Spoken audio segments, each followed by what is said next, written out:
Good evening from the Gail Lemron Auditorium on the campus of Embry-Riddle Aeronautical University. Welcome to the President Speaker Series. I'm Marc Bernier. Tonight, the subject that has gripped the nation for the last several years now is in the form of a book, Same-Sex Marriage, as it makes its way through the courts. There are new statistics that indicate that the American public has changed its view on the subject of same-sex marriage over the last few years, and that may have been the reason that the courts changed their minds. We'll find out how much of this was the changing view of the American people and how much of it was new information that became known to the court. Our guest tonight is a person who had the pleasure of being embedded with the lawyers for a number of years. She is a Pulitzer Prize-winning author. She is the author of the new book that just came out in the last couple of months, Forcing the Spring. Ladies and gentlemen, a giant Embry-Riddle welcome to New York Times best-selling author, Jo Becker.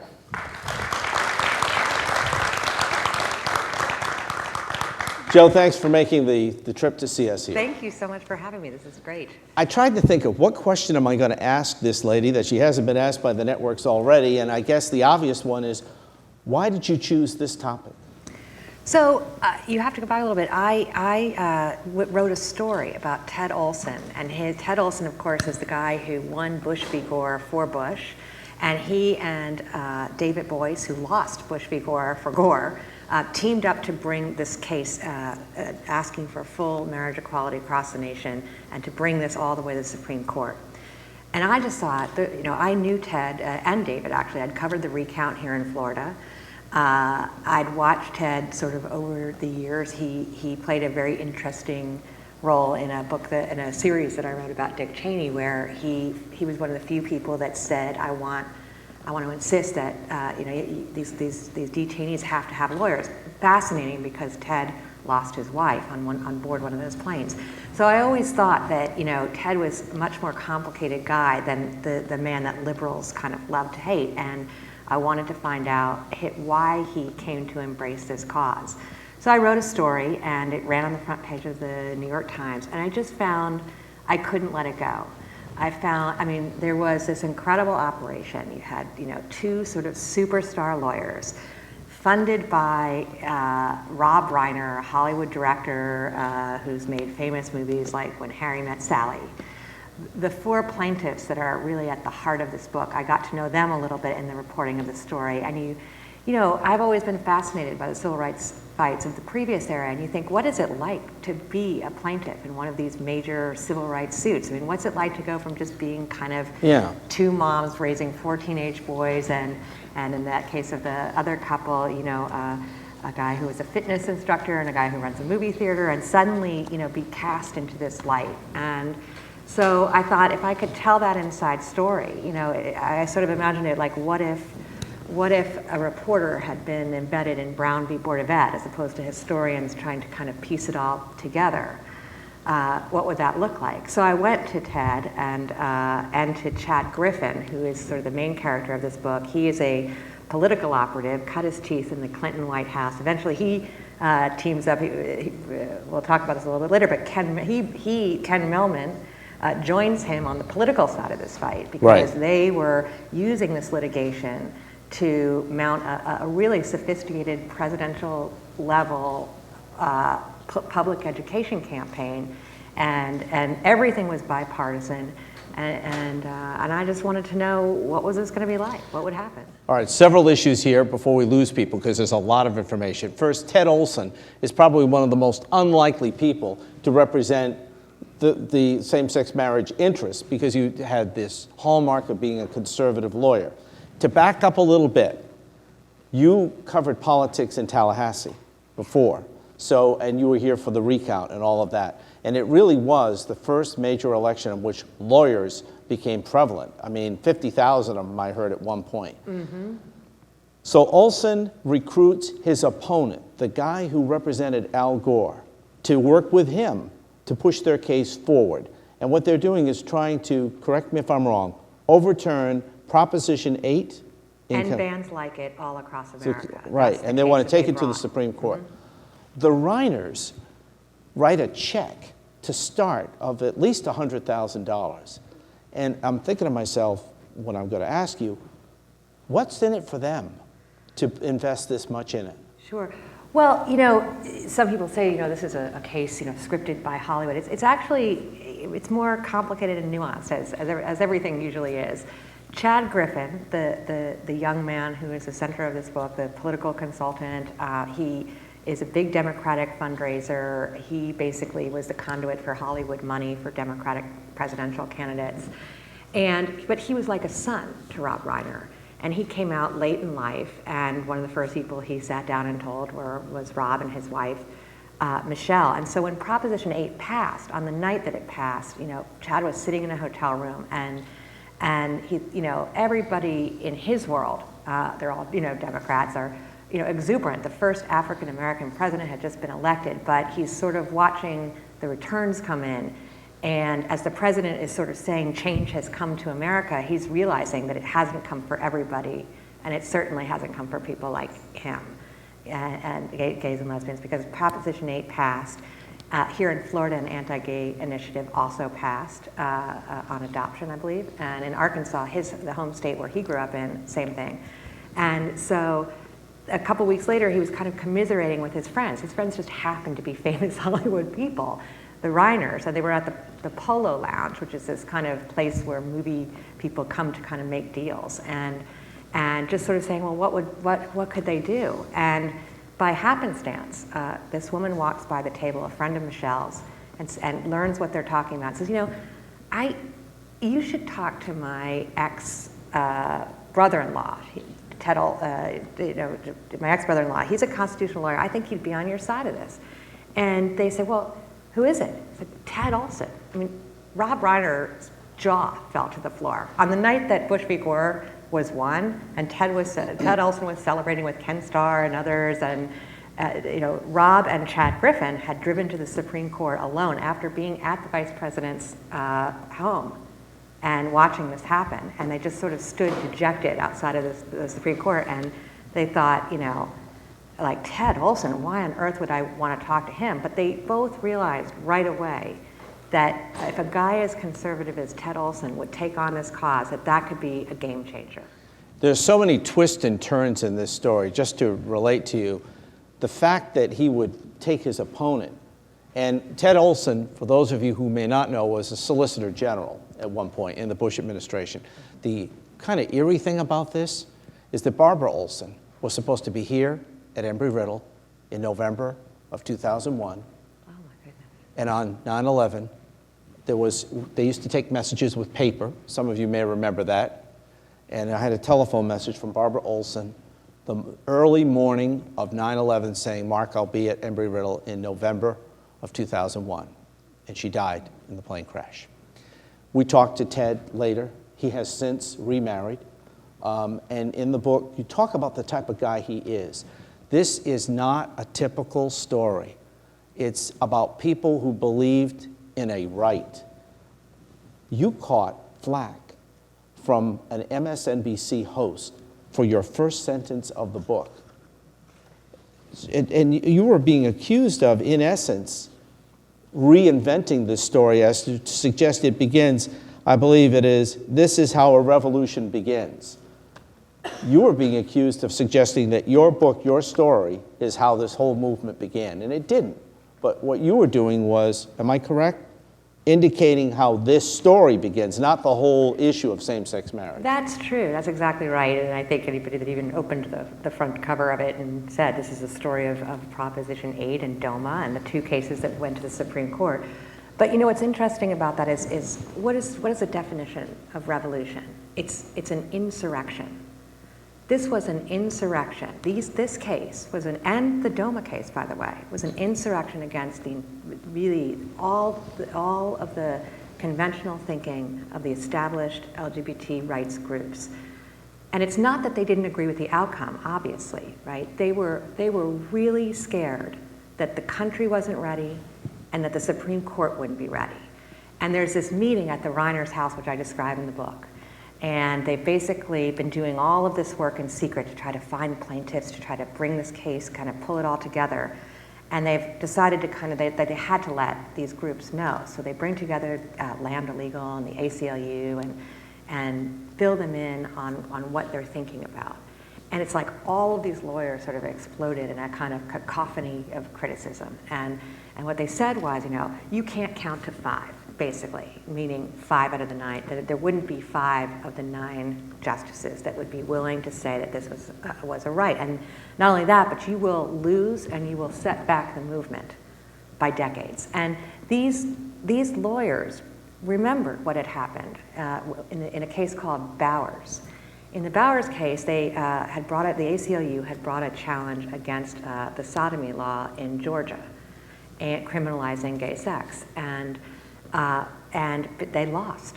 And that case was used to justify all sorts of other discrimination against gays and lesbians for quite some time. So they were really, really worried about this. And at one point, one of the lawyers threw down a dossier that he had compiled of all of the conservative causes that Ted Olson had ever championed, and said, if you do this, we'll release this whole thing to the media. And Chad Griffin, the political consultant sort of at the heart of this decision to go this route, looked at him and said, good, do it. Because if anybody, if someone that supports this cause supports us, that'll change people's minds. And again, they always thought of this as a public education campaign that would go alongside this lawsuit. Did I read this correctly, that an interesting factoid between Boies and Olson was when Olson was going for a Solicitor General, it was actually Boies that called the people that wanted to bury Olson and pull them out of the fire. Yeah, you sort of wonder, how did these two guys even come to know each other well enough for Ted Olson to pick up the phone and call this guy that he'd fought, over the presidency with? And the answer is kind of, when you're involved in those kind of high stakes cases, there are only a few people that want to talk about it as incessantly as you do. Your wife, maybe, and the guy on the other side, about all the twists and turns, and never get bored. They never get bored of it. And so Ted and David had, after, of course, swapped notes and been talking, and they discovered that they had a love of very, very good wine. They both like to drink good wine. And they began taking trips together, like bicycling trips with their wives, and they became friends.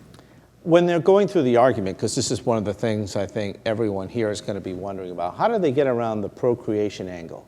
One of the arguments is same-sex marriage should not be allowed because there is no procreation at the end of the day. Olson answered that in an interview I heard on The Takeaway on NPR when he said, look, if it's all about procreation, please explain how I just married some people in their 80s.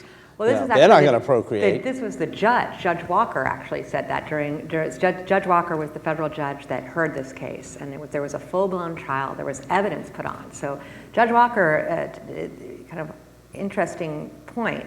Ted Olson wanted to take this case up on what's called, on motions. In other words, these were legal arguments. We didn't need a trial. Let's go to the Supreme Court. Judge Walker, the judge who was hearing it at the federal district court level, said, whoa, wait a minute. All sorts of allegations are being made. You're saying that, this ban on allowing gays and lesbians to marry causes terrible hurt and harm. Prove it. Chuck Cooper, the lawyer who defended Proposition 8 and the ban in California on same-sex marriage, was saying, well, it's totally reasonable to discriminate in this fashion because this promotes the best child-rearing environment, children being raised by their biological mother and father. And so Judge Walker held a trial, and at one point, he kept coming back to Cooper and saying, well, I don't understand this whole procreation argument. I just married an 80-year-old couple. And, are you saying that the state should only marry people who are capable of procreating? Because in that case, we shouldn't just ban gays and lesbians from marrying. We should ban anybody that's over a certain age and anybody that's barren and anybody, and what are we supposed to do? Are we supposed to test? Are we supposed to say, are you capable of having children? Let's do a fertility test or whatever, and it just didn't make a lot of sense. And as the trial went on, one of the really fascinating things that went on trial, and so much did, was this whole argument about, is it true, actually, that children are actually best off if they're raised by their biological mother and father? A lot of the studies that suggested that, it turned out, had put in adoptive parents. Adopted parents raised In other words, the studies that we're showing us, like, the end result is better? Included adoptive parents. So it really wasn't saying that biological parents are the best. And of course, in California, like in many other places, gays and lesbians could adopt children, and did adopt children. There are some at the time. I can't remember. It's about 40,000 children being raised by same-sex couples in California. So, and then the more and more evidence that went on that went on trial, the studies that were put into evidence showed, in fact, that's not true, actually. Children do best when their parents are in loving, stable, committed relationships. Marriage encourages that. So in fact, by denying gays and lesbians the right to marry, it goes against the state interest in the sense that if you believe that marriage is a stabilizing force, and that children do best when they're raised by stable parents who don't leave, then you, in the interest of children, you would want gays and lesbians to marry.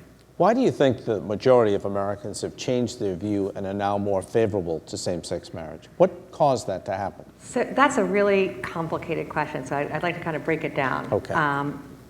The title of the book is called Forcing the Spring. And essentially it comes from a Bill Clinton first inaugural speech. No kidding. Which he says, you know, by our words, by our deeds. It was the inauguration. This ceremony takes place in the depth of winter, but by our words, by our deeds, we force the spring. And of course, there's an irony there, because Bill Clinton, president that signed Don't Ask, Don't Tell, president that signed DOMA, which refused to recognize legally married same-sex couples in states that allowed it. You know, for his generation, you know, full equality did not include gays and lesbians.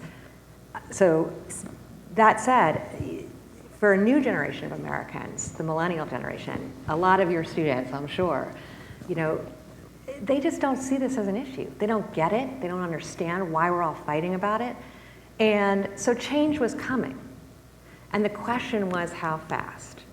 And so Chad and this group decided to, you know, force the spring and bring this federal lawsuit, because for them, every day that these bans kind of existed, it fueled when you have this kind of, their argument was, when you have this kind of state-sponsored discrimination, when the state says certain couples are worthy of this marital relationship, but other couples aren't, it's a license for other people to discriminate. It fuels bullying.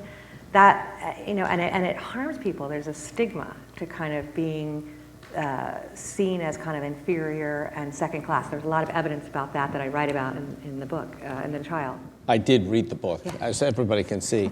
There was a section that a judge spoke out and said, someone said, are we supposed to wait until the American public comes to this decision before judges make a decision? Right.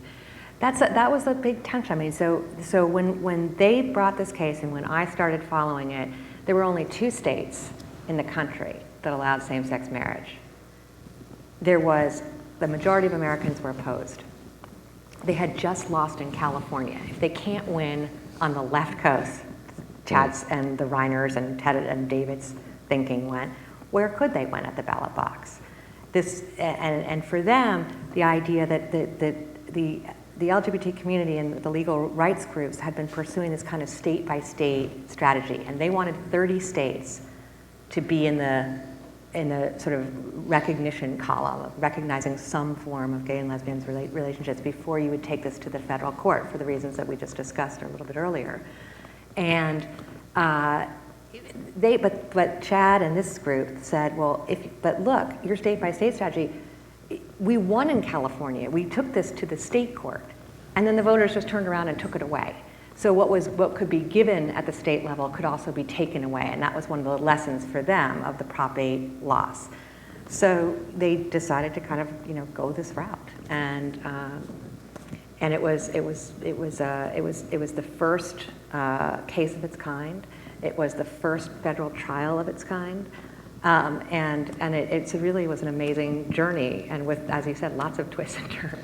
We're going to take questions from you in the audience in just a few minutes. Be thinking about what you wish to ask, and both Alyssa and Kyle will come. Alyssa from the left, Kyle from the right, and we'll try to get all of your questions on the record. How much money did this cost? It's probably impossible to tell us how much the government spent, but it sounds like an awful lot of money to push this agenda for what really was, 4 years? It started in 2009 until really the heart of this book to 2013, correct? Yeah. Now, they said they were only going to take 250,000. Is that what you wrote? No. It was Ted Olson. I think his firm was deeply discounted. I think it was around, you're testing my memories, around $6 million. And then. But up front, he was only taking a little bit. David Boies took less. Yeah. But you know, you have to sort of look at this in a different way, which is that you know, the amount of money that was spent just on Proposition 8. And remember, there were constitutional bans enacted all across this country. Okay. Proposition 8 was the most expensive, but there were other very expensive fights. That fight, I think, was, I want to say it was $40 million just on that political fight. So it was going ballot box by ballot box by ballot box. That was another thing. Donors were exhausted, and they would lost every time. There was 0 for 30 at the ballot box, gays and lesbians. 0 for 30. I mean, that tells you that the American public wasn't there. And what was, I think, remarkable, and I think one of the theses of the book is, look, I think that the number one reason why the country is changing, there's many reasons. I started to say, we have the millennial generation that's sort of pushing that eventually this is going to happen. You have, you also have people coming out and telling their story. And once you realize, oh, it's my son, it's my uncle, it's my, lawyer, it's my doctor, it's my classmate, and they're just like me. As Ken Mellman, who is the executive director of the Republican Party, and he was the architect. We found out was gay. He came out precisely because of this case, because he saw that this was a bipartisan effort, and he said, I'm going to come out, I want to take part in this effort. And he told his story, and then he joined the board of this group that was bringing the case. And so as you move through time in this book, and the case is kind of going all along through the court system, what you see is that the country starts to change. Again, I think the number one reason that the country is changing is people coming out and telling their story. You are much more likely to support same-sex marriage if you personally know someone who's gay. That said, the country was not moving at this record pace, but as soon as the first ruling came out, the federal district court ruling, sweeping ruling, basically looking at all the evidence and saying, none of this makes sense. You have to have a reason to discriminate. You have to have some reason. The state can't just Let me be devil's advocate and ask you, okay? Because there are some people who believe that the media drove this. They kept pounding away, it's okay, it's okay, it's okay, and finally the public was moved to accept it. Well, certainly that was part of the strategy. I mean, I write a lot about this, about how so you have this legal team that's working its way through the Supreme, up to the Supreme Court, but meanwhile you've got this political team. Chad and Ken Mellman came and joined that effort. And, I would say it's twofold. One reason is that, Michelle Bachmann was just asked today about this issue. I think it was today or yesterday. And about whether this was a losing issue for the Republican Party, essentially long term. What'd she say? Yeah, basically. That this Even is Buchanan backed away. There's nobody's talking about this, but that didn't happen by accident. Ken Mellman, he as part of this whole operation, the political operation that I write about, he did things like he did polling among Republican voters, likely Republican voters, and he found a number of things. He could show them that this was inevitable, and that they were going to lose young people over this. And in fact, the Republican autopsy after Romney lost said that. And it was written in part by, I think, Sally Bradshaw from here in Florida, Jeb Bush's old chief of staff. And so there was a whole kind of thing that was going on the Republican side. But he was talking to people in Iowa, people who were the guys on the ground that do the presidential races, and saying, you don't want your guys talking about this loudly. And so the Republican side has really kind of toned down because they sort of see this as a very complicated issue going forward for them. At the same time, you had a really sophisticated kind of political operation that was going on, and they learned to talk about things in a different way. They showcase people like, people who, especially after Don't Ask, Don't Tell, for instance, was repealed. They showcased veterans, and they said things like, do we really want to tell the men and women who are serving us in Afghanistan and Iraq that they can't marry the person that they love? and they would showcase these kind of what they called everyday heroes. This was kind of a big Ken Mehlman special, like because what they realized is like people generally, Republicans, independents, everybody doesn't like the idea of the government kind of telling us what to do. So they just talked about things in a different way. And the other thing that was really interesting was they wrapped this, I think, around the American flag, literally. Chad Griffin, I think, understood the power of television and visual. So at every hearing, and I write about this in the book, where they knew that there was going to be television cameras because of the star quality appeal of this marquee kind of. So they voyeurs. indoctrinated the public. Well, I don't know if it was indoctrinated. Chad said, "Yeah, I don't want rainbow flags outside of these court hearings. I want people with American flags." And because this is an American value. I mean, he believed that, and he thought that the kind of rainbow flag separated people, where if you had the American flag there, which it visually said this is an American right, and they talked about this in terms of liberty, in terms of all of the things that kind of American values that we all cherish, and as opposed to talking about rights and demands. How did they handle the religious component of the argument? Did they basically ignore them or shut them out? Well, no, I think they were really sensitive to it. Ted, there's a chapter in the book called, I think it's God, Gays, and Political Power. Yes. And there was a real debate, right? Because they needed to show that the Proposition 8 campaign was driven by prejudice. Like, that's not allowed. If it was passed out of prejudice, that's not constitutional. There's lots of precedent for that. So, they were going through all the kind of campaign records and the things that they had gotten through discovery, and what they realized was that the ground troops that really had driven the kind of campaigning for Proposition 8 were largely large churches and religious organizations. Initially, Ted Olson was very reluctant to kind of put that stuff on trial. At one point, he said, I don't want this to be God versus gays.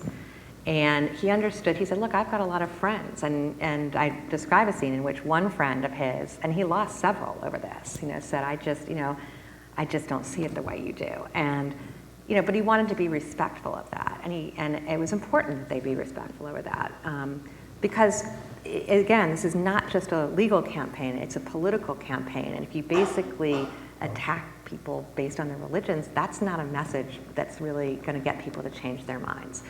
That said, they started to look at this, and they really thought that it was necessary to put a little bit of this on trial, but not sort of to say, oh, the Catholic Church is bad, or the Southern Baptists are bad, or anything like that. It was just to show that gays and lesbians were up against very powerful organizational institutions that could mobilize people and show that, and then also show that the campaigning that they were doing behind the scenes was in fact, sort of motivated by what would classically be termed as animus. So when you have people at rallies preachers at rallies comparing, gays and lesbians to people who practice bestiality, that's evidence that can be shown as sort of being, it wasn't just, as Chuck Cooper was arguing in court, the lawyer defending Proposition 8, that this was about procreation. Because if you looked at the campaign messaging, there was plenty of things about, that gays and lesbians would go and somehow that they would corrupt your children. I mean, there was lots of messaging that was not just, hey, we ought to pass this to encourage responsible procreation. In the run-up to your appearance here, I had gone back to look over some studies because there was information being passed around that said that same-sex couples who adopt children, they're going to be gay. There is no evidence that supports that. As a matter of fact, it's microscopic. I think it's to the point now where they won't even say it's even. They said that it's actually, you have less of a chance of having a person grow up and adopt a gay lifestyle if they are raised by same-sex parents. Was Florida the last state, to your knowledge, that would allow adoption by same-sex? To allow it? Yeah, because I know that they didn't, and Rosie O'Donnell was suing down here. And then I heard something changed. I mean, there was Arkansas, there was Florida, there were a few that, but those I think all basically fell under courts, right? I mean, I think what happened here in Florida? Did they repeal it, or was it a court? I think that they repealed it because now they can't. But the question of what is to be gained, is there a downside to the shift in this country now? Is anybody making a successful case that there is a downside to same-sex marriage? No, is it moral decay? What do they claim? Well, it's interesting because the first case, this case, it turns out that the federal judge was gay, and that became an issue, and I write about that. But every single judge that has heard these cases since this one has come to the exact same conclusion. Richard Posner, hardly a liberal, just wrote for an appellate court decision that said it's just nonsense to think that there's any benefit to children to limiting marriage to a man and a woman, and really took each of the arguments and knocked them down one by one. Every court but one. I think there's one in Louisiana, a federal district court judge. But today we've got 19 states plus the District of Columbia, and challenges in every other state left where there still these bans remain in place. Let's do a sidebar, the Cheneys, okay? You wrote a lot about Dick Cheney. I like Dick Cheney.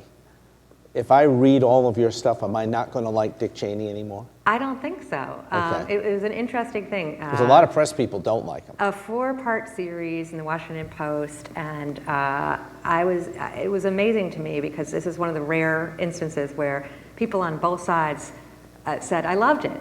A lot of the people that, real supporters of the vice president said that they really liked it because it accurately described his role. I did not say that he was the shadow president. I don't believe that. Or Bush's brain. Or Bush's brain. But look, he was very adept at working the lower levels of the government to tee up, to infuse kind of discussions with his point of view, so that the ultimate decision that got teed up to the president was not his point of view versus like 3 other points of view. It was his point of view, first choice, second choice, and maybe there'd be somebody else's point of view in there. Right. Now, one of the Cheney girls is gay. Right. How did they handle the issue? And then as the story is evolving, do they decide to sit this one out, not say anything, or they're obviously publicly, they're supporting their daughter? Well, but how do they handle the issue? Up until Ted Olson took this case, Dick Cheney was the most prominent Republican to support same-sex marriage. He did not see it as a constitutional right. He took the position that states should make up their own mind, but that he would encourage them to allow this. But I want to just sort of say again, I think that when people come to know someone who is close to them, who's gay, it's really hard to not want for them what you want for all your other children. I mean, Rob Portman, possible presidential candidate, totally opposed to same-sex marriage. His son came out, he changed his mind. I mean, I don't know, tell me a little bit about reading the book, like from your perspective. Did you learn things? Yes, I did. Your mind, like in what way? It was what I hoped. It was the fact that it reinforced the thought for me, and for those of you who elect to buy a copy of this book afterwards, it will reaffirm in your minds that if you're a parent, as I am, that if your child made that choice, would you abandon them? The Cheneys acted as I think any loving parent would. And it affects you. When your child makes this choice, you may be a deeply religious person, you may want to pray for their salvation, you may want to pray that they change their mind, but in the end, you're the parent, you can do one of 2 things. You can turn your back on the child, which nobody wants to see happen, or you can support them in their decision. It may not have been the decision that you wanted for them, but it's their decision, and you're still their parent. Well, it's so interesting. It reinforced that book and reinforced goes through this whole book because you get a sense from the plaintiffs, from all different perspectives, how difficult this is. It's not something that you would do. It's a hard life. It's a hard choice to make. And one of the plaintiffs, Sandy, her mom doesn't really understand, very Catholic, lives in Iowa, sort of at first just said, why can't you just marry a man? Yeah. And, she testified, she just, about the love that she felt, and, it was so moving that listening, you say your mind was sort of opened up. Chuck Cooper, the lawyer on the other side, Sandy and Chris and Jeff and Paul, the 4 plaintiffs, could never have imagined that their testimony would impact him in any way. Were you attacked And for your reporting? When people knew you were on it, did the general public attack you who may have been opposed to the issue? No. I mean, not at all. I mean, I think that Chuck Cooper said to me, and I really, this is important to me. I'm a reporter. I want to report the facts. This is a book that I think, there are times in it, whether you agree or disagree with this issue, you cannot help but be moved by the stories of these people as they're going through this and what they went through and how much marriage meant to them. As I said, Chuck Cooper, Chuck Cooper was so moved at one point that by their testimony that he almost was crying, and later he lost the case. He fought really hard. But when he actually saw the images of Chris and Sandy getting married, when he was sitting in his office in Washington, and he told me, I couldn't help but rejoice in their happiness. I mean, that's pretty amazing. This is a guy that bought them all the way. So, I think my idea was just to try to tell the stories, and Chuck has said to me, as has everybody that I wrote about, that they felt that I treated them fairly, that I made their legal arguments. Chuck said I got a fairer shake out of you than any media that I got in 4.5 years. So I think I was interested in laying this stuff out for people with best arguments on both sides so that people could make up their own mind about what they thought after sort of reading about both the emotional aspects of this, the legal aspects, and then this kind of political thriller as well, which is, if you're into campaign books, this is a great campaign story. So there's another sidebar to this. I've been doing this for almost 40 years. I've interviewed over 25,000 people. I've never met a person who covered the same story for more than a year. For you, 4 years? Yeah, 4 years. Okay. I think the audience might appreciate you explaining, how did this work financially? In other words, you got a grant from the Ford Foundation, am I right? That was at the end. So it took 4.5 years, really. So for most of that time, 3.5 years, as the case wound its way towards the Supreme Court, I took all my vacation time, not just to be with the plaintiffs for the hearing day, but to be there for usually a week in advance, because the book really is all, you're inside the meetings with the lawyers as they're kind of just deciding, should we put this witness on or should we do this? And you don't get that by showing up that day. So I took all my vacation time to be with these guys at the key moments. And by the way, I do want to say Chuck Cooper did not give me, I asked him for it. He did not give me the same kind of access to be in his internal meetings, but he promised to sit down with me and explain what he was thinking and why he was doing the things that he did at the end, and he did do that. So for most of the time, I was working at the New York Times and doing this kind of on the side. And then I was doing all kinds of stories for the New York Times. I mean, I did a story on Obama's kill list and how terrorists get onto it, and a bunch of other things. So then I needed a year to actually just sit down and write this book, because I really wanted to make it not just a kind of, I wanted it to be almost like I wanted it to be a page turner. I wanted it to be something that you don't have, that even if you didn't really care about. It is that. Marriage or the issue of marriage, it's just, that all these interesting people and these great lawyers, and if you're into legal thrillers, this would be something that you would want to read. So that takes time, and the Ford Foundation gave me a grant that essentially allowed me to go without my New York Times salary for a year and write this book. So the principal reason that Dr. John Johnson, the president here at Embry-Riddle, authorized this was, he said, we need to have a discussion that opens us to both sides of the issue. What was the issue really about? Even though it may be against what a reader or listener or participant in the audience, it's against their core beliefs. What happened in the issue? That's what this book does. It takes us through the whole painstaking, and you don't have to be a lawyer to be able to read this either, of the emotions and the time and the frustration. And I keep going back to the Reiners of what they were going to get out of it. I mean, they were so passionate about this topic that they were funding it. It was their, like a Chad Griffin, it was basically like he was their son. I mean, he was like a second son. And they saw how hurt he was with the passage of Proposition 8. And it's hard, you know, when you're gay and lesbian and you see the passage of something, it's very hard to not take it personally, to not basically think that my fellow citizens of the state of California just went out to do something to hurt me. And I know that that's not true. And you know, it's interesting. Anthony Kennedy, Justice Kennedy, swing vote on this issue. It's worth saying that this case was decided in a technical way. It was a win, but the issue in terms of the rest of the states is still percolating up, and the Supreme Court later this month is going to have a conference to see which of the cases that are currently pending before it it will take.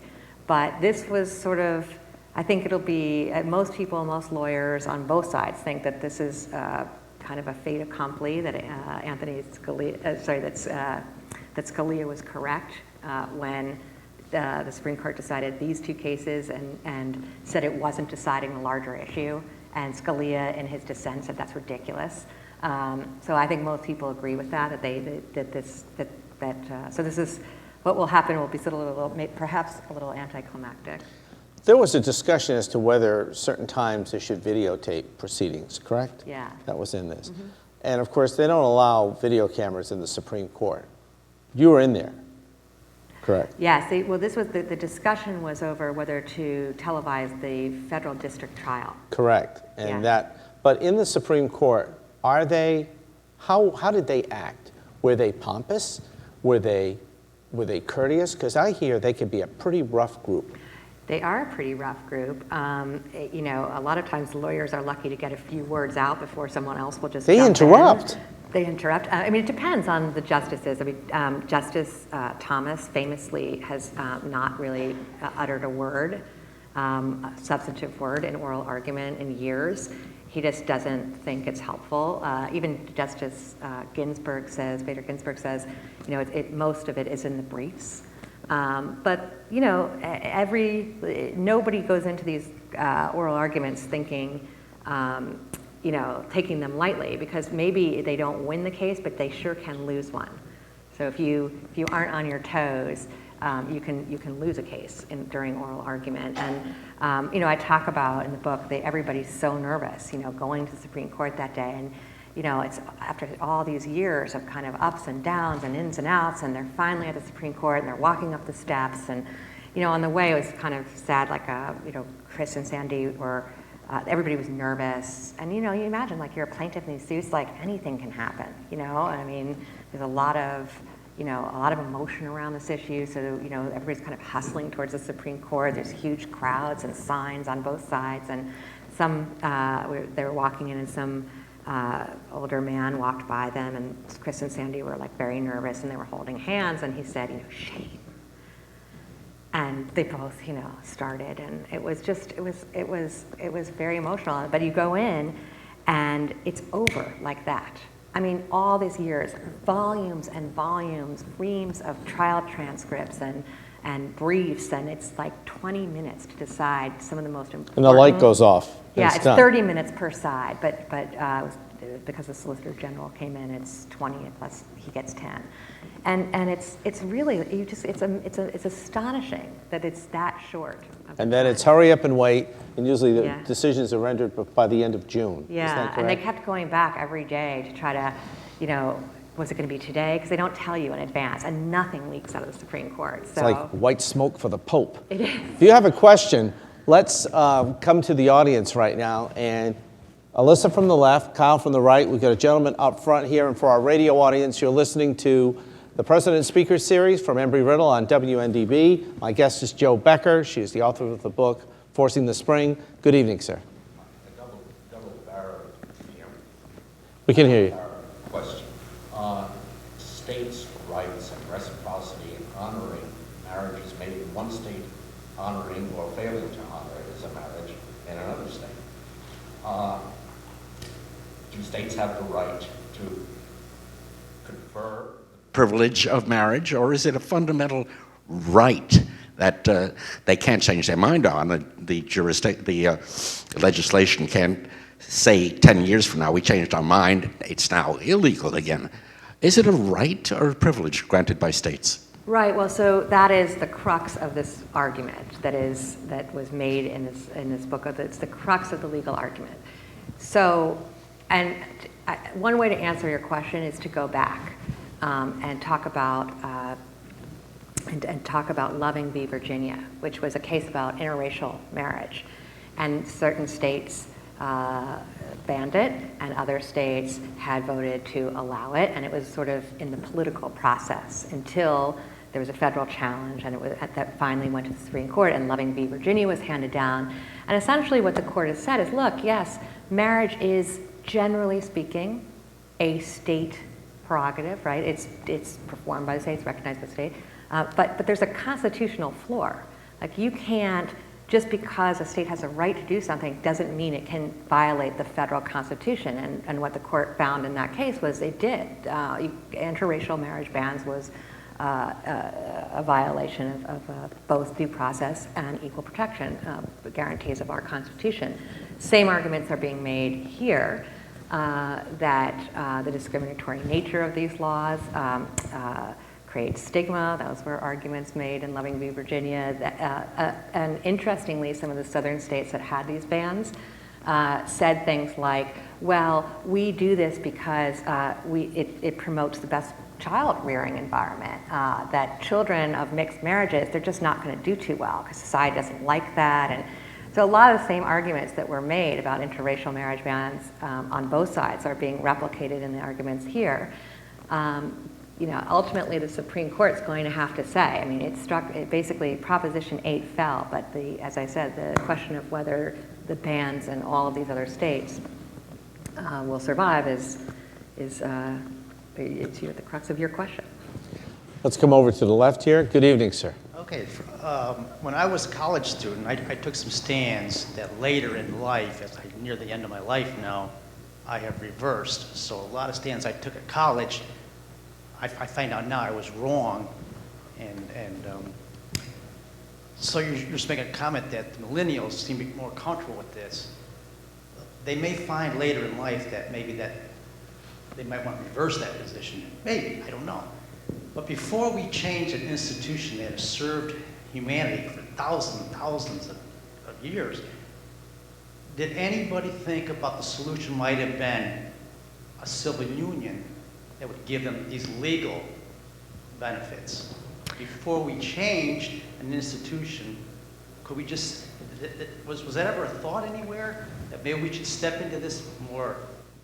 Yes, no, absolutely. Give them all the rights and privileges of a marriage in something referred to as a civil union. I do believe they explore that. Yeah, Jo, can you speak to that? and I'd encourage you to pick up the book, because that there's a lot of back and forth about that very issue and why and how both sides feel about it. I think that one of the interesting things about the trial that I write about is it turns out, actually, when you say, it's a kind of this institution that's, always had this purpose and always been a certain way, there's a whole history of marriage, and there's a chapter about it. And it turns out, actually, marriage is a pretty complicated and dynamic institution, and it has changed over time, actually. I mean, it used to be, in this country, for instance, that we didn't have interracial marriage. We now do. It has always changed, in a sense, in this country, it's always changed to be more inclusive. Part of what I write about in that history of marriage chapter is how when slaves were freed, they rushed to get married because they saw it as the denial of it. Slaves could not marry because they could not legally consent because they were owned. So they couldn't consent to each other. Only the owners could consent, essentially. And so they saw it as a basic liberty, as a sign that they were free people. And even the notion that marriage is between a man and a woman and always has been across cultures, it has generally been but we still have in many countries, polygamy is practiced in many countries, especially and there were different cultures. The Romans actually, some of the Roman emperors had what was in essence relationships that were considered same-sex marriages. Some of, I think there's some in India. So, I mean, it's a complicated question, and I appreciate it, and I think, and especially on the civil unions front, in terms of wanting to know more about that, I encourage you to read the book and learn more about sort of why one side doesn't believe that that's a equitable solution, and how people feel about it, about the institution of marriage, and the legal arguments on both sides on that. There, as a follow-up, you write about a common argument, and it is dismissed, that what's next is that people with other forms of life, talking about animals, that's the next step. That's an argument. Was that ever used in any court that the other side came at? If we make it same sex? This slippery slope argument. Yes. So there's two different arguments that are made to say that same-sex marriage is a constitutional right. One is an equal protection argument. Essentially, is that the state just can't discriminate without having some decent, good, rational reason, and it depends how good of a reason. There's a test, and I won't get into the boring details of that, but you know, if you're just treating similarly situated people differently for no good reason or out of prejudice, that's unconstitutional. There's another argument that says the Supreme Court has recognized that marriage is a fundamental right 14 different times. The Supreme Court has said that prisoners can marry, deadbeat dads can marry, pretty much, I mean, any kind of challenge, let's say, interracial couples can marry 14 different times. And so when you have a fundamental right, you have to deny that to a group of people, you have to have a compelling state interest, right? That's a really high bar. That's where this slippery slope thing comes in. Well, if you have the right to just, if it's a fundamental right to marry the one that you love versus someone of the opposite sex, what's to prevent me from wanting to marry, you know, there's a moot court, and Ted Olson's being grilled by, you know, moot courts are where they practice and they have people that pretend to be the justices. And so one of the women that they brought in was grilling him, saying, why can't I marry my cat? Why can't I marry, you know, my sister? I love my sister. And, you know, the answer to that is, look, there are compelling, for instance, there's compelling state reasons not to allow incest. I mean, there are health reasons, obviously. You don't want to have children. I mean, it's just there are compelling, you know, state interests to say that you shouldn't marry multiple people. You won't be able to take care of the people in the same way. And polygamy is something that's, the courts have said is fine. So I think that those arguments were addressed. They've also been made at every, just to read it, so there's cases, cases all across the country, and every federal district judge but one, and every circuit so far, which is the intermediate circuit courts are circuit appellate courts, are the you win at federal district trial, you lose, and you can appeal to a circuit, and then you go to the Supreme Court. Every circuit, these arguments have been made, and they've been rejected at every circuit. So. Let's go back in the audience, ma'am. Good evening, and thank you for being here tonight. Good evening. My name is Charlene Cothran, and I am a former active member of the Human Rights Campaign, the Victory Fund, the Gay and Lesbian Task Force. I was very active in the National Black Gay and Lesbian Leadership Forum and many other organizations. I also published an African-American gay and lesbian magazine called Venus very successfully in Atlanta for many years, almost 15 years. And yes, sir, like you, I did reverse completely, nearly 8 years ago. So I encourage folk who are thinking that there is something different for you to Google my name. Been on television, and I'm about to do my first book. And I want to say, Ms. Becker, what I think of what I'm hearing of your book. I believe that you are the Sarah Palin of the gay community. They have bought you and paid for you, poured their money into you, and releasing you across the country as their mouthpiece to perpetuate that America has changed its mind.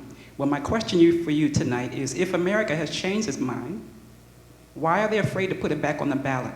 This country has overwhelmingly voted to ban gay marriage.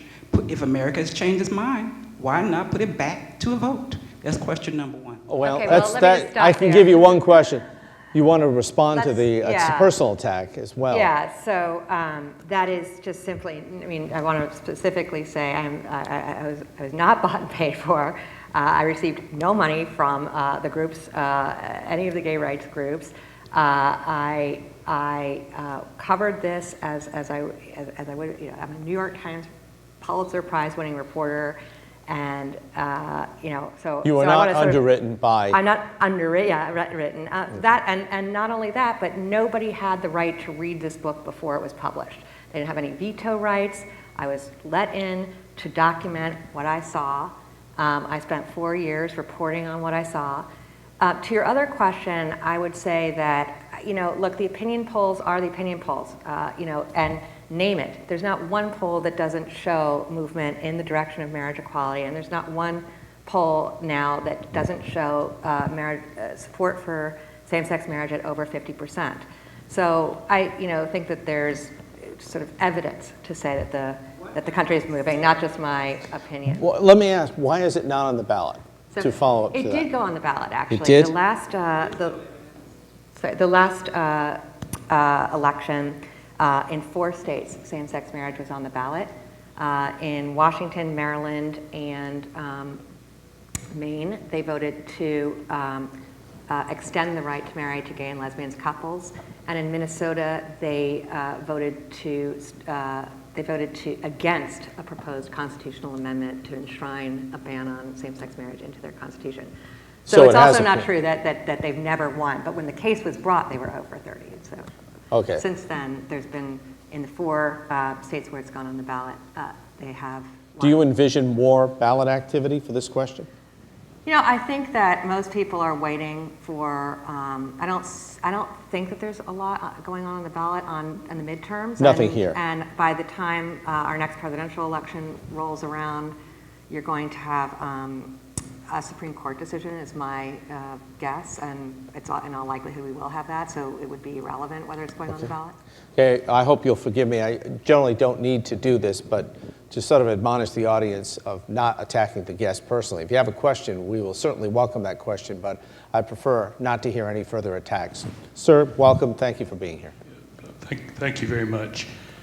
I have a question about your description of the same-sex marriage question as being equivalent to the segregation Rosa Parks. I think you made reference to the That's in the book. revolution and so forth. Sure.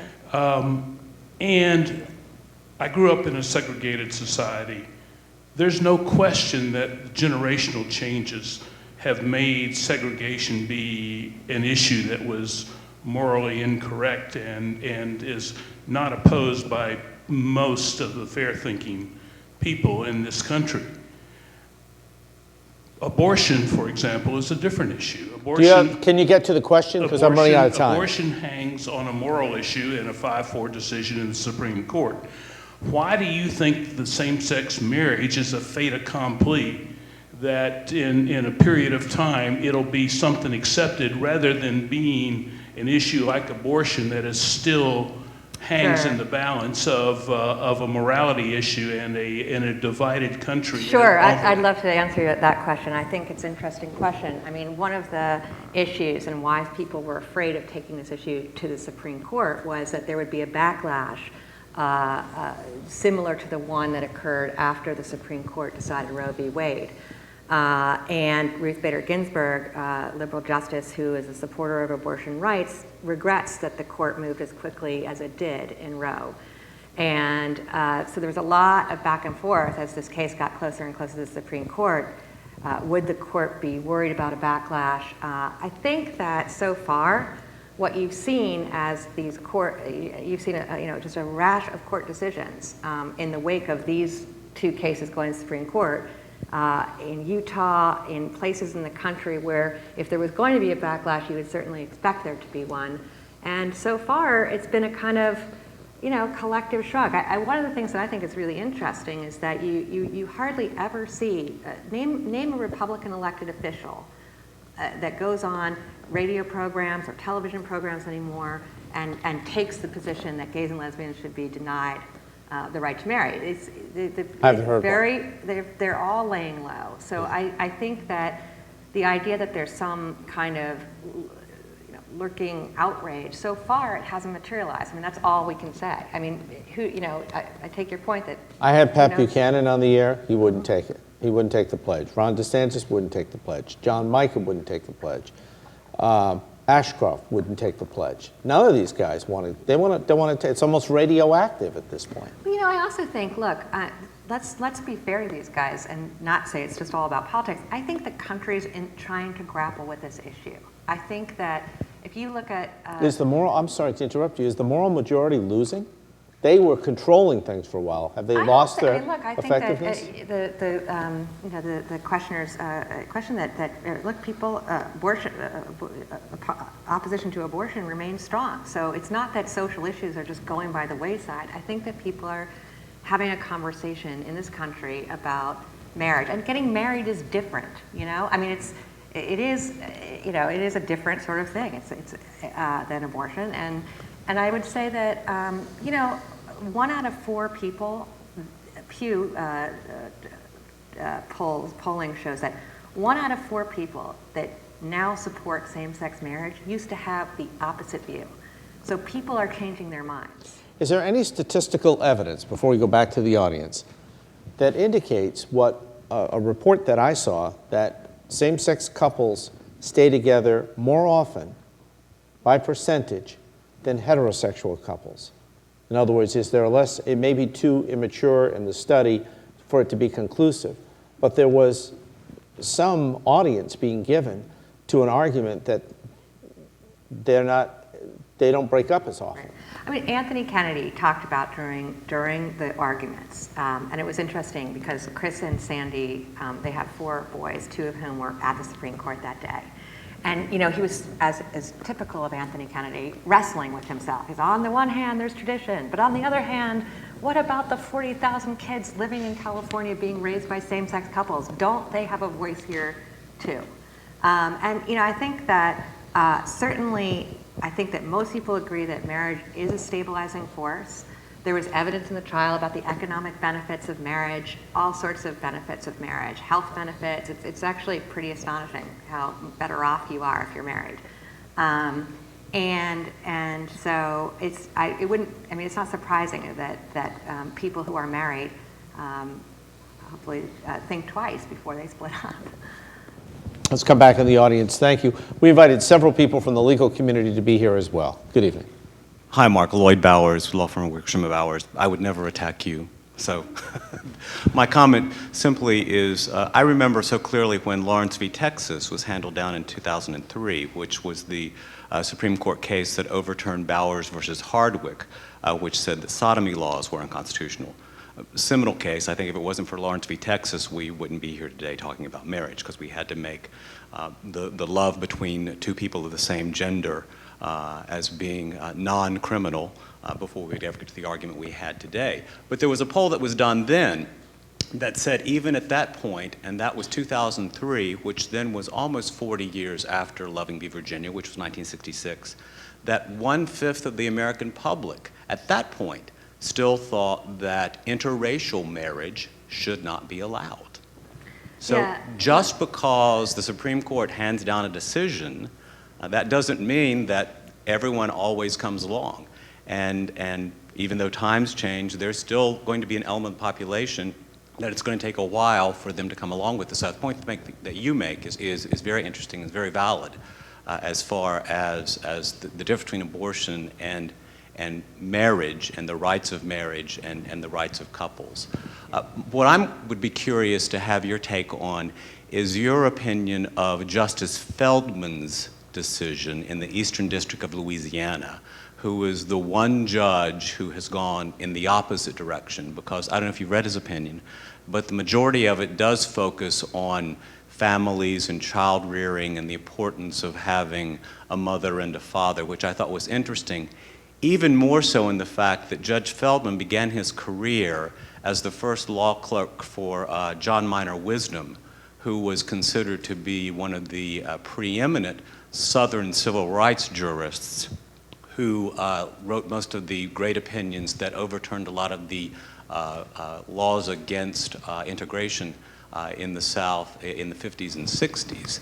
Well, I'd say, on that, two things. One is that it definitely, as you point out, goes against the tide of all the other judges who have considered this. Many of them, Republican appointees, so it's not coming down a kind of partisan basis.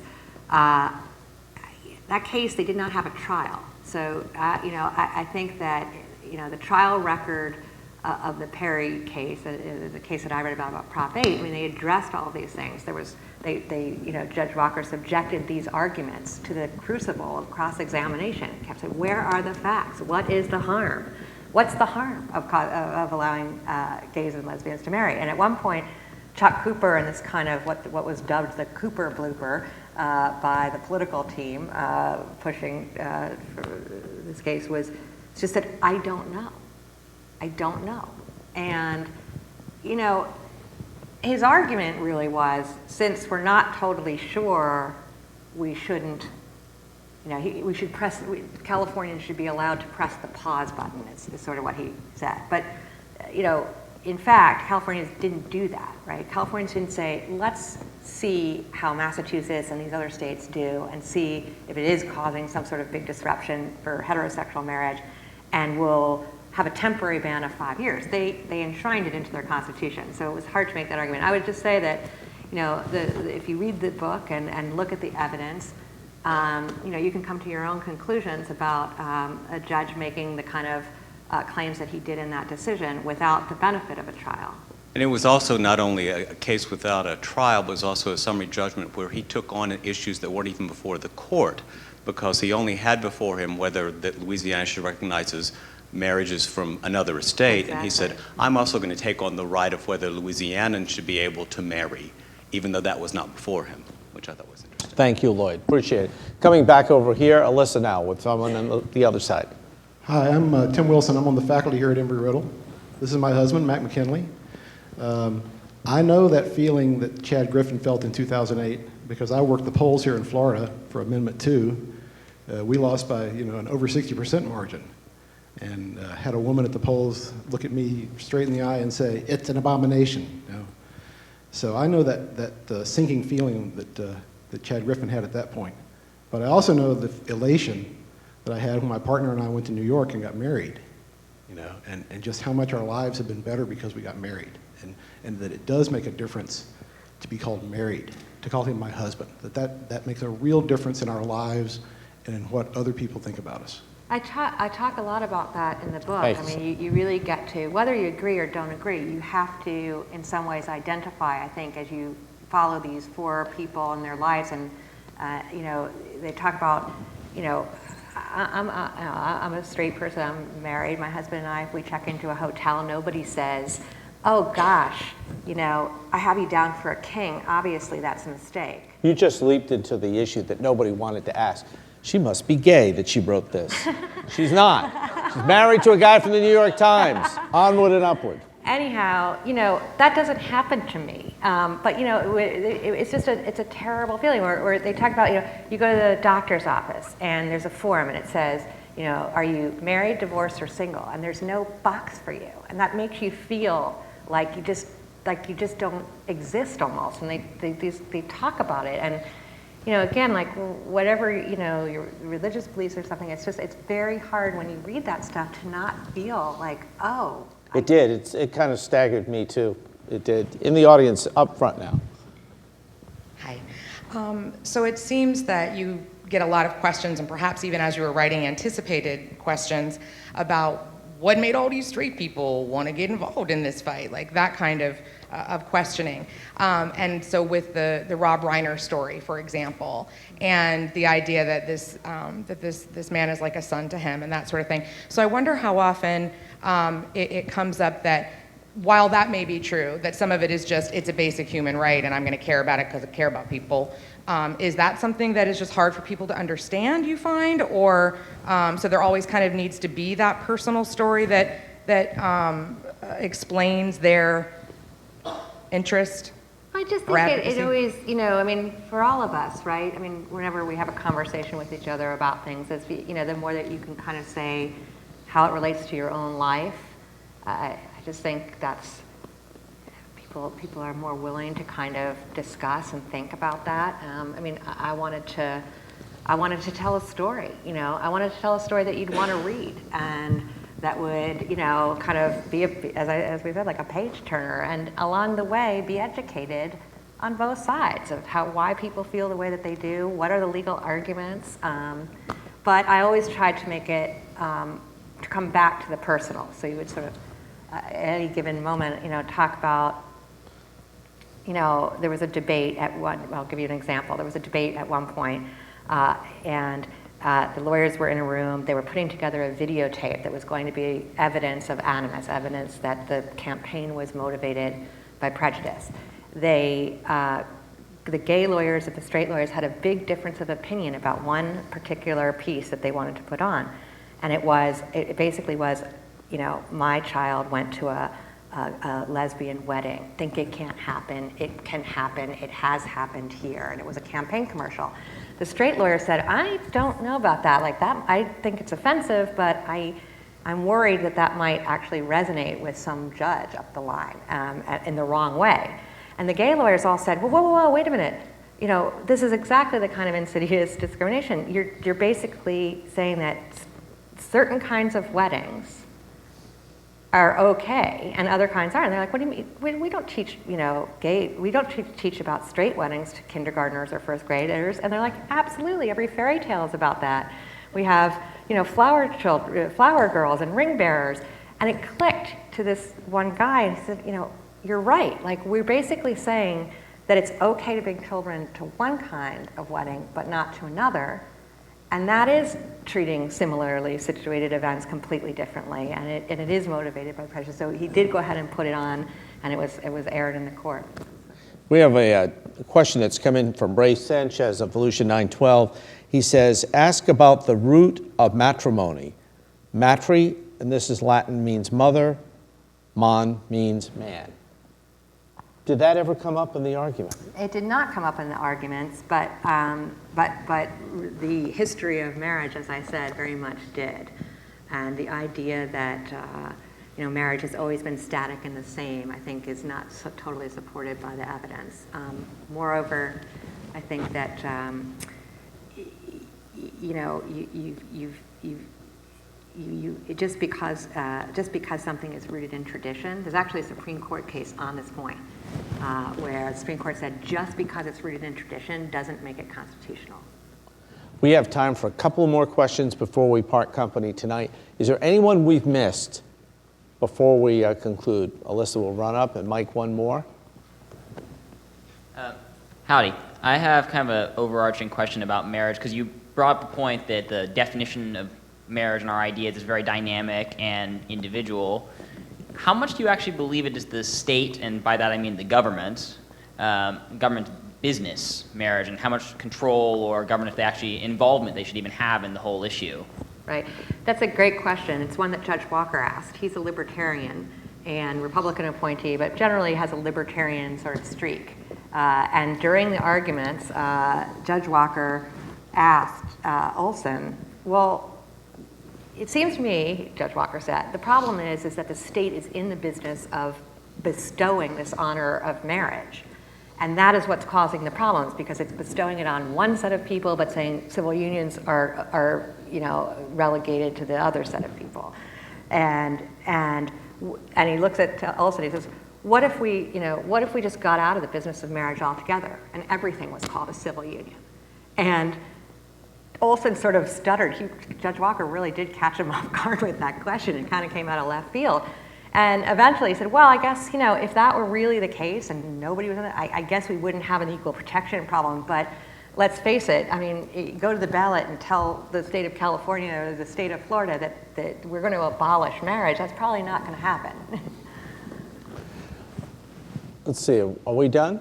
Did we get everybody? We have one gentleman up here. We'll take this as our last question tonight.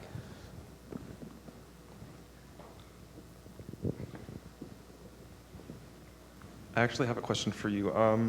So when you were asked if your kids were to be gay, and would you I'm sorry, accept it? could you say that again? This question's for you. Joe asked you if your kids were to be gay, would you accept it? And you said that you would accept their choice. I was just wondering what you meant by that. If one of my children said that they were gay? You said that you would When I was saying choice, I was talking about if they elected to marry in a same-sex situation. If one of my children said that they were gay, I would accept them, of course. I would not turn them away. And I think that that's what most people, that was the point I was trying to make. I think that's what most people who love their children would say. They would not turn them away. Did that answer your question, sir? Okay. There are just a couple of people I want to thank. Bob Score, who's come back after a week of travel to video this tonight, to Tony Petro and Richard Weekly up above, who ran the controls and got everything here. John Warra back at our radio station, who's producing tonight. To Kyle and Alyssa, thank you so much for helping from the audience. I want to tell you about our next event. 3 weeks in a row we're doing these President's Speakers Series events. Next Tuesday night, the threat of nuclear weapons to this country and EMPs. Frank Gaffney is the former assistant, one of the assistant secretaries of defense during the Reagan administration. He'll be here to talk about the threat of electromagnetic pulses to world security. What happens if the lights go out and don't come back? An explosion that, if just above the atmosphere, takes out the entire electrical grid, how would we live as a society? We'll talk about the real threat and what this country is doing to stop that threat. That's next Tuesday night here at the Gail Lemron Auditorium on the campus of Embry-Riddle. It begins at 7, doors will open at 6, and it will be broadcast live on 93.5 AM 1150 WNDB. We hope to see you all here once again. And we have a continuing series for the fall. You'll learn more about that through our website, erau.edu. We have events that will take you right through November, and then our big series begins in January. Once again, a round of applause for our guest from the New York Times, Jo Becker. Thank you so much for being here tonight. Have a very pleasant evening.